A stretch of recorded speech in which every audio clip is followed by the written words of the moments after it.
মাইমুনা আক্তার ময়না আপনার ছাত্রী? জি, আমার ছাত্রী। জি। আচ্ছা, সে কেমন ছিল ছাত্রী হিসেবে? আলহামদুলিল্লাহ, পড়ালেখার মধ্যে ভালোই ছিল। সে আমার কাছ থেকে কায়দা শেষ করছে, আমপাড়া শেষ করে কোরআন শরীফ সবক নিছে এবং আমপাড়াটা তাকে আমি মুখস্থ করাইছি। সে আমপাড়াটা মুখস্থ করে নাজারা পড়তেছিল, প্রায় 3 পাড়ার মতন হয়ে গেছিল। আবার আমার কাছে পড়ার পাশাপাশি সে প্রাইমারি স্কুলেও পড়ে, ক্লাস 5-এ পড়ে। এখান থেকে গিয়ে ক্লাস 5 প্রাইমারি স্কুলে, ক্লাস 5-এ গিয়ে আবার ক্লাস করে। স্টুডেন্ট হিসেবে ভালো ছিল? স্টুডেন্ট হিসেবে আলহামদুলিল্লাহ ভালো ছিল। আসসালামু আলাইকুম বন্ধুরা, এই যে আমাদের পিছনে যে মাদ্রাসাটা দেখতে পাচ্ছেন, আত-তাকওয়া নুরানি ও তাহফিজুল কোরআন মাদ্রাসা, এই মাদ্রাসায় আমাদের ছোট বোন মাইমুনা আক্তার ময়না, এই মাদ্রাসায় সে লেখাপড়া করত। এই মাদ্রাসায় তার শত শত স্মৃতি জড়িয়ে আছে। আমরা এই মাদ্রাসার সম্মানিত শিক্ষকের সাথে একটু কথা বলেছি এবং আপনাদের এই বক্তব্য শোনাবো। এই যে এই মাঠেই হয়তো সে হাঁটা চলাফেরা করছে এবং এই মাদ্রাসায় আপনারা দেখতে পাচ্ছেন, এই মাদ্রাসায় আমাদের বোন ময়না লেখাপড়া করছে। এই যে কল, হয়তো সেই কলে অনেক দিন পানি খাইতে পারে। এই যে পুকুর আপনারা দেখতে পাচ্ছেন, এই যে বসার জায়গা, আমাদের বোন মাইমুনা হয়তো এখানে অনেক দিন বসে গল্প করতে পারে। তার স্মৃতির জায়গা এই মাদ্রাসা। এই মাদ্রাসায় প্রায় 1.5 বছর যাবৎ আমরা যারা জানতে পারছি এখানে সে লেখাপড়া করছে। আর এই যে মসজিদ, যে মসজিদে তার লাশটি পাওয়া গেছিল, আর এই যে এইদিকেই তার বাড়ি, মাত্র মাদ্রাসা থেকে 100 থেকে 150 গজ দূরে আপনারা দেখতে পাচ্ছেন। এটাই মাইমুনার গ্রামের যে মাদ্রাসাটা রয়েছে, আত-তাকওয়া নুরানি ও তাহফিজুল কোরআন মাদ্রাসা, বালক বালিকাদের জন্য পৃথক শাখা।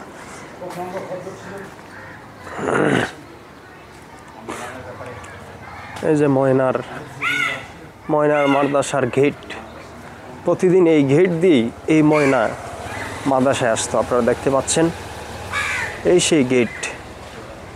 আজকে চিরদিনের জন্য তার আশা আসলে বন্ধ হয়ে গেছে। মাদ্রাসাটা অনেক সুন্দর, যে মাদ্রাসাটা এটা পরিচালনা করে, আমরা দেখতে পাচ্ছি। এই যে হুজুর আমাদের জন্য অপেক্ষা করছে, উনি আসলে কোথায় বসতো। ভাই আসেন।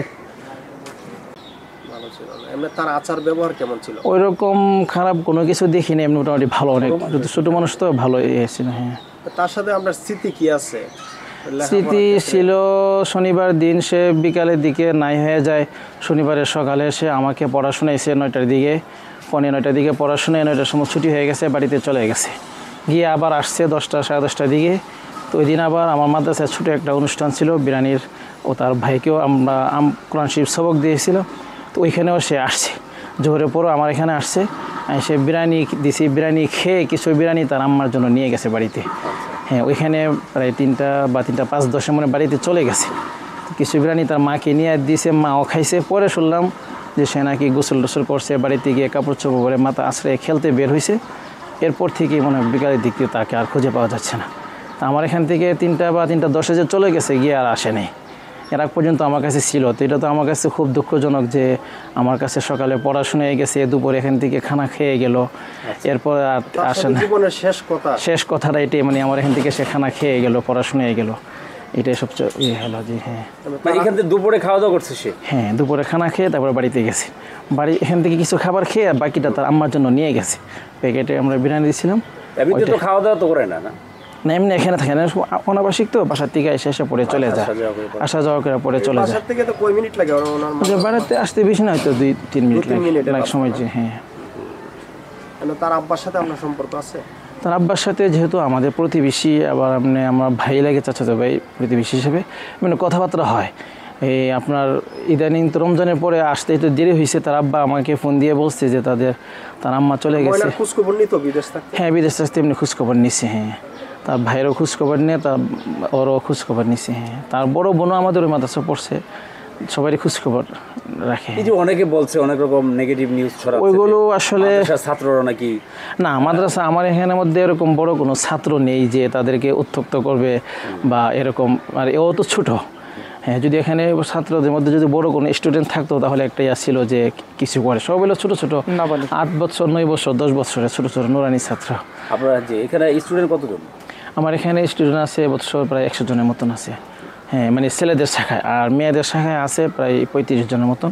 মেয়েদের বালিকার শাখা হেফজ, ওইখানে আছে 35 জন। ময়না কয় বছর ধরে আপনি এখানে পড়তো? এই গত বছর পুরাটা পড়ছেন, আর এবছর এই আপনার কোরবানির আগ দিয়ে ভর্তি হয়েছে। এবছর তো 2 মাস মতন পড়ছে।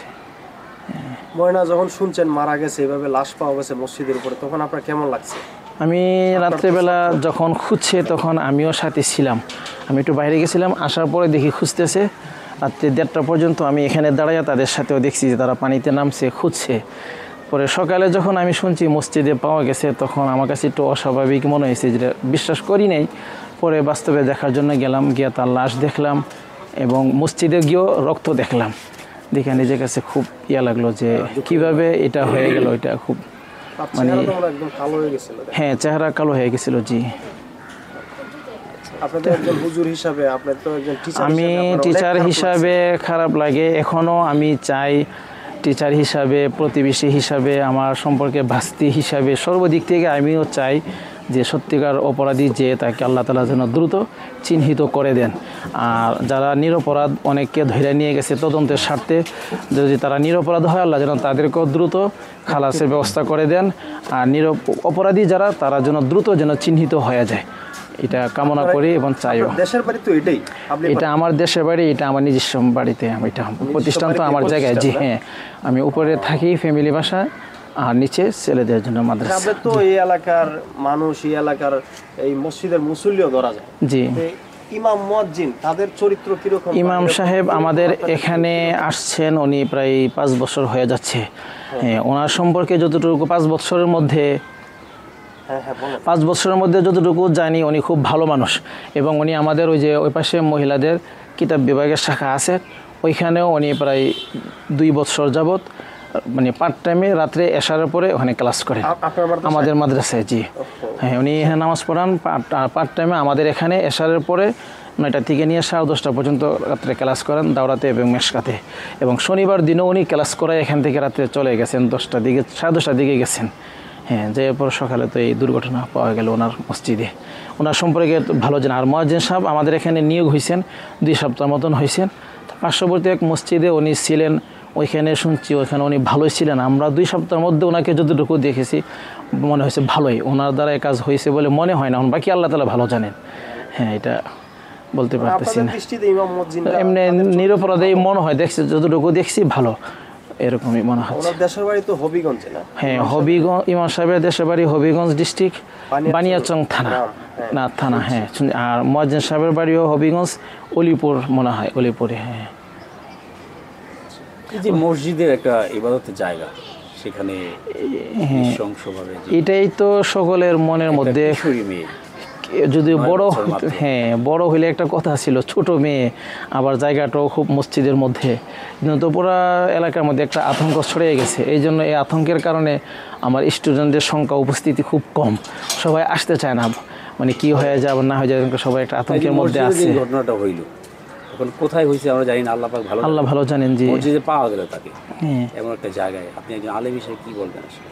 আসলে আমার বলার কিছু নেই বা কতটুকু লাগে, যে কাজটা করছে আমার আপনার ভিতরে যতটুকু মসজিদ সম্পর্কে সম্মান আছে, ভক্তি শ্রদ্ধা আছে, আল্লাহকে ভয় করি, যে এই কাজটা ঘটেছে তার মনের ভিতরে মনে হয় এতটুকু ভয় শ্রদ্ধা নেই। যদি থাকতো অবশ্যই সে চিন্তা করতো যে আমি লাশটাকে কোথায় নিয়ে রাখতেছি, এতটুকু অবশ্যই যদি একটু ভয় যদি থাকতো অবশ্যই সে চিন্তা করতো। কিন্তু তার ভিতরে যতটুকু মনে হয় মনে কোনো ভয় নেই, এই জন্য সে মসজিদকে তার জন্য নিরাপদ স্থান মনে করছে, ওইখানে সে নিজে রেখে আসছে। বা অন্য কোনো ঘটনা, হ্যাঁ হতে পারে। তখন বাকি কাজটা কি মসজিদের মধ্যে হয়েছে নাকি মসজিদের বাইরে হয়েছে, এটা তো আপনি বলতে পারতেছি না। ঊর্ধ্বতন কর্মকর্তা ওনারা, হ্যাঁ তারা হয়তো আইন শৃঙ্খলা ওনারা তদন্ত করে এটা বের করবে। মসজিদে তো ইচ্ছা করে একটু ময়লা রাখা নিষেধ অবশ্যই। হ্যাঁ, সেই জায়গায় একটা লাশ যারা এইভাবে করছে, এটা তো মারাত্মক গুনাহ। অবশ্যই মারাত্মক গুনার কাজ। এখন আবার মসজিদের মধ্যে নিয়ে রাখছে আরেক গুনাহ। এরপরে ওরা পাপ করে নিরপরাধ 2 জন হাফেজ কোরআন আলেমকে এইভাবে কষ্ট দেওয়া, এটা তো আর গুনাহ। অর্থাৎ তাদের পাপের উপরই পাপ হচ্ছে যে কাজটা করছে সর্বদিক দিকে। মাইমুনা আক্তার ময়না, আপনার মাদ্রাসায় তো বিভিন্ন অনুষ্ঠান হতে পারে, অনুষ্ঠানে কোরআন তেলাওয়াত বা গজল টজল এগুলো কি কোনো সময় গাইছে? এমনি ভিতরগতভাবে গাইছে, বাকি আমার কাছে কোনো রেকর্ড নাই এটার। হ্যাঁ রেকর্ড না হ্যাঁ এমনি মানে এমনি এমনি হ্যাঁ কণ্ঠস্বর কিরকম ছিল? কণ্ঠস্বর এমনি ভালো ছিল, মোটামুটি ভালো ছিল। বললাম না, শনিবার দিন আমাকে আমপাড়া সূরা মুতাফফিফিন থেকে নিয়ে সূরা নাবা পর্যন্ত মুখস্থ শোনাইছি। হ্যাঁ মানে আমপাড়াটা আমি মুখস্থ করাইছিলাম, এই জন্য প্রতিদিন সকালে কিছু মুখস্থ পিছনে পড়াটা শুনতাম, তারপরে শোনানোর পরে আবার দেখে পর নাজারা পড়া শুনতাম। তার মুখস্থ শক্তি কেমন ছিল আসলে? মুখস্থ শক্তি আলহামদুলিল্লাহ ভালো, বাকি খুব শান্ত মানুষ, খুব আস্তে আস্তে ধীরে ধীরে পড়ছে। এমনি শান্ত মানুষ, এর কাছে না যে খুব চড়া মেজাজের বা কণ্ঠস্বর বেশি কর্কশ শব্দ এরকম ছিল না, নম্রবোধের মধ্যে ছিল। জি হ্যাঁ। এই যে সমাজে একের পর এক এই ধরনের অঘটন ঘটছে, কিসের অভাব, কি কারণে হচ্ছে এগুলো, কি মনে করেন আপনি? এটা আলেম হিসেবে আমার যেটা ক্ষুদ্র জ্ঞানে যেটা মনে হয়, মানে ধর্মীয় যে একটা শিক্ষা, এই ধর্মীয় শিক্ষার অভাবে সমাজের মধ্যে এই জিনিসটা বেশি বিস্তার করছে। ধর্মীয় শিক্ষা বলতে যে করে মাদ্রাসায় দেওয়া হাদিস পর্যন্ত পড়তে হবে বিষয়টা এরকম নয়, কম পড়েও ধর্মীয় শিক্ষা দিয়ে লালিত করে অর্জন করে সমাজে বসবাস করা যায়। এটা হলো এক। দ্বিতীয়ত শুধু বাচ্চাদের কোণে পারিবারিকভাবেও একটা শিক্ষার দরকার, এবং বাবা মাদেরও সচেতন হওয়ার দরকার যে আমার সন্তানগুলো কোথায় যায়, কখন যায়, একটু কেয়ারফুল থাকার দরকার। এখানে যে শুধু সকলে যে নেই বলি, শুধু বাচ্চাদের যে অবহেলিত তা না, বাচ্চাদের সাথে গার্জিয়ানেরও খুব সচেতন থাকা দরকার যে আমার বাচ্চাগুলো কোথায় যাচ্ছে, কি করছে, কার সাথে খেলছে ইত্যাদি বিষয়গুলো নিয়ে থাকা দরকার। জি হ্যাঁ, জি, থ্যাংক ইউ। যাক, আপনাদেরকে ধন্যবাদ।